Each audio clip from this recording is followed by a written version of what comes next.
Hello and welcome to another edition of Weapons and Warfare from Straight Arrow News. I'm your host, Ryan Robertson, and we are back on the road and back in Washington, D.C. for Modern Day Marine 2025, the Marine Corps' annual gathering of leadership and industry partners. Just ahead on this week's episode, we hear from the Acting Chief of Naval Operations, as well as the Commandant of the Marine Corps, as they continue to pave the way for their comprehensive modernization effort known as Force Design. For our weapon of the week, we visit with TRD Singapore, a player in the counter UAS game, to see what they're working on to eliminate the drone threat now facing troops across the globe.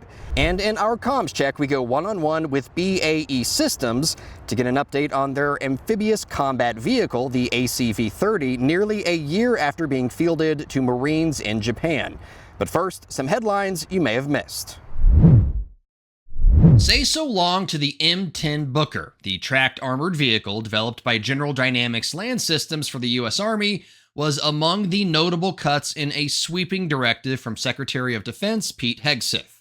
In 2022, the Army awarded a $1.14 billion contract to General Dynamics for the production and fielding of up to 96 Bookers, with a total of 504 expected by 2035. Army Secretary Dan Driscoll explained the decision came down to a few key issues, notably the high cost, a tricky maintenance contract, and the vehicle's weight, tipping the scales at a hefty 38 tons. The Army has already received around 80 of the M10s. Now, their future is up in the air. They might end up with armored units, sold to other countries, or put into storage. Also, apparently getting the Axe, the Army's robotic combat vehicle. In March, there were indications that the service would award the RCV contract to Textron for the Ripsaw M3. That now appears unlikely in light of Hegseth's plans for a comprehensive overhaul, which will involve merging or closing headquarters, retiring outdated vehicles and aircraft, cutting up to 1,000 headquarters staff at the Pentagon, and reallocating personnel to field units. One program of record that looks safe among the changes being made is Red Cat's Teal system, featuring their Black Widow drone as the Army's next-generation small unmanned aerial system. Red Cat, an American drone technology firm, was selected by the Army's Short-Range Reconnaissance Program to equip platoons with portable drone capabilities to enhance situational awareness. Well, what's great about the Black Widow is that it was specifically designed for the frontline warfighter. We worked along with the Army to fold their feedback into the design of the drone. So it's very easy to use. We have a 35-minute flight time, 5-mile, 8-kilometer range, has a Qualcomm RB5 chip in it, so it's very fast processing. Teledyne FLIR Hadron 640R Plus camera system in it, both daytime, nighttime camera, 640 by 512 thermal camera, and a 64 megapixel daytime camera. We caught up with Red Cat's Vice President of Marketing, Stan Nowak, at Modern Day Marine. He tells us the next phase of the project is the production contract, which will determine the number of drones for the initial delivery before moving to full-rate production in the fall. You can mark another milestone in the Air Force's mission to settle on a builder for its first collaborative combat aircraft. According to a press release, ground testing is underway for the YFQ-42A and YFQ-44A, built by General Atomics and Anduril, respectively. It's a development that has Air Force Chief of Staff General David Alvin so fired up, he took to social media to share his enthusiasm, posting, "Ground testing is officially underway for our collaborative combat aircraft program. This is a huge milestone and another step toward first flight and rapid delivery to our warfighters. These unmanned fighters are going to be badass." Early testing will focus on propulsion systems, avionics, autonomy integration, and ground control interfaces.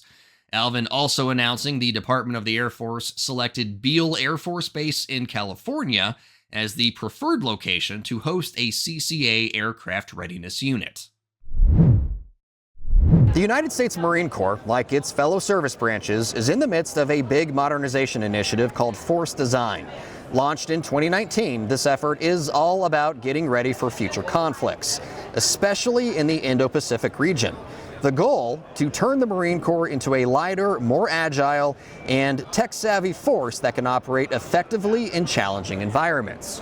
So, nearly 6 years in, how close is the Corps to achieving its goal?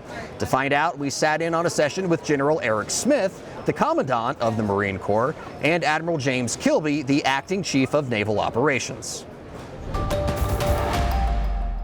Right, well, good morning. Let's try that again. Good morning. There we go. Yeah, there we go. There's a Marine.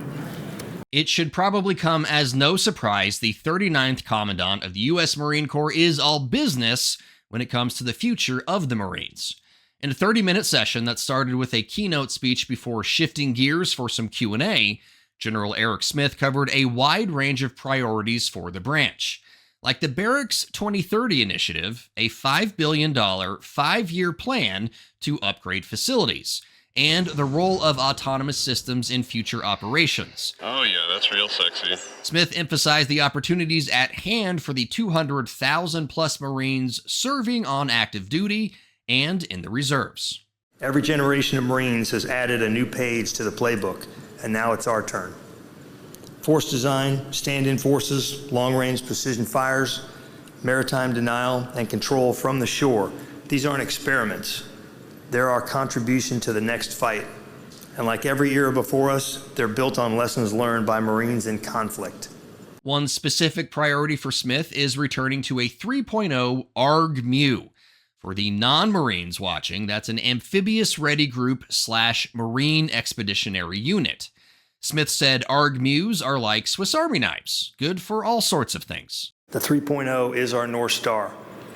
A MU, embarked on a 3-ship amphibious ready group, is the most versatile, flexible, and lethal global response force the United States has to offer. It doesn't require access, basing, and overflight. It gives the nation's leaders options. We can park ourselves 12 miles off anybody's coast and stay there for as long as we damn well please. So why is the 3.0 more aspirational than actionable right now? Smith says it's a lack of amphibious warships. We don't have enough that are ready. We're working with the Navy to fix that, but I need you to understand this is about more than ships. It's about deterrence and denial. It's about making sure Marines are in position when the next fight comes. Smith went on to talk about a range of issues facing his branch, from force design to recruiting and retention and everything in between. And while he acknowledged there are no sure paths or easy answers, he remains optimistic about the end result. This is going to take time.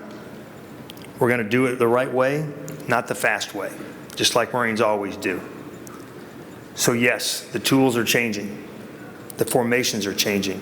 The fight itself is changing. But what never changes is who we are. We are Marines. We are a warfighting organization, disciplined, lethal, and ready. About 90 minutes after General Smith wrapped, the Acting Chief of Naval Operations, Admiral James Kilby, took to the stage, again covering a lot of topics but hitting on some major themes, like how the Navy is honing in on sea control, pointing out they're moving from a more relaxed environment to one that's much more contested. That means I have to have control of that sea space, all domains, from air, space, surface, subsurface, to conduct from that sanctuary for however long a time I need it, those effects I need to bring to shore. So it's not like we're getting away from power projection, but we are emphasizing sea control and buying the kit and capability in concert with the Marine Corps to achieve that level of sanctuary to conduct that power projection. With an eye clearly set on the future, Kilby laid out 7 priorities for 2027. Making sure America's maritime forces are at 80% combat surge readiness, adapting to the use of autonomous systems, enhancing maritime operations centers, improving recruitment, upgrading quality of life, building up warfighter skills, and restoring his branch's infrastructure. Kilby also touched on the challenges the Navy and Marines are facing with maintaining amphibious ships and their need to get the availability rates up. So I'll be frank with you, we owe you a 3-ship ARG. I owe you a 3-ship ARG that's ready to embark Marines and conduct a training cycle and deploy on schedule. I did not meet that requirement with the Boxer ARG or the WASP ARG, and I'm focused on meeting that requirement to make sure we move forward.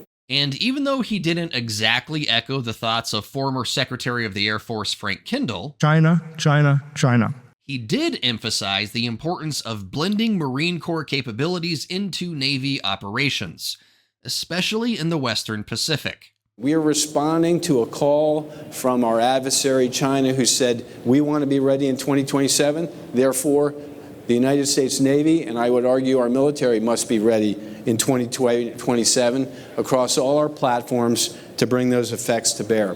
To wrap things up, he highlighted how crucial it is for the Navy and Marine Corps to continue working together. How do we support the Marine Corps when they want to demonstrate the ability and to show the advantage of an expeditionary advanced base, that I can get up and move and reposition and bring those effects to bear? That's work I think we need to do together. Something Kilby says the Marine Corps and Navy have done for 250 years, adding they owe it to the country to continue to work side by side. Serving you clarity through context, our mission at SAN is to deliver the news straight down the middle. We're different from mainstream media because we spotlight distorted headlines and show you how to do it too. Discover stories that right and left-leaning outlets are choosing not to cover by using our Media Mist tool. Download the SAN app and turn on notifications to have straight facts delivered right to your phone or tablet, and get straight facts anytime at SAN.com. For our Weapon of the Week this week, we're going to take our inspiration from a recent event in the headlines. If you watched any coverage of the Pope's funeral, you probably saw some people walking around with some pieces of equipment that look like this. It's an anti-drone rifle. And here to talk a little bit more about this anti-drone rifle is Denise Ong with TRD Singapore. Denise, tell me about it. Sure, Ryan. So this is our Ryan H10. So 10 represents the amount of frequency bands we have. It is the most advanced drone jammer gun in the market. It's also, of course, our latest product. So how this works essentially is that it disrupts the connection between the remote control and the drone so that the drone will land, hover, or return to home, so that it doesn't disrupt any events, it doesn't cause any damage, it doesn't risk any lives to civilians. So we've actually spent a lot of effort iterating and making sure that this drone gun can cover all kinds of drones, not just DJI drones, not just commercial drones, but DIY, FPV, and even some military-grade drones. And that's why the operating on 10 different frequencies is so important, because those drones operate on different frequencies, correct? Exactly, exactly. A lot of competitors we've seen tend to focus on certain kind of aspects of drones. Sometimes some markets have just commercial drones, but for us, we know that because our gun has been in a lot of different countries, we know that there are a lot of different kinds of drones that people deal with. So we want to make sure that our gun can be applied to any situation, be it any civilian kind of disruptions or even war-based situations. So if I'm deployed with this thing, I mean, am I going to be exhausted at the end of the day? I mean, how much does this thing weigh? So this weighs about 7 kilograms, and I think it's not that heavy, but it is pretty sturdy. Some Marines have actually carried it with one hand. That's really impressive. So if you see here, how this works is it looks exactly like this. You see a drone, you shoot it, take it down, good to go. You can carry it if you want. So just like a normal rifle, essentially. Exactly.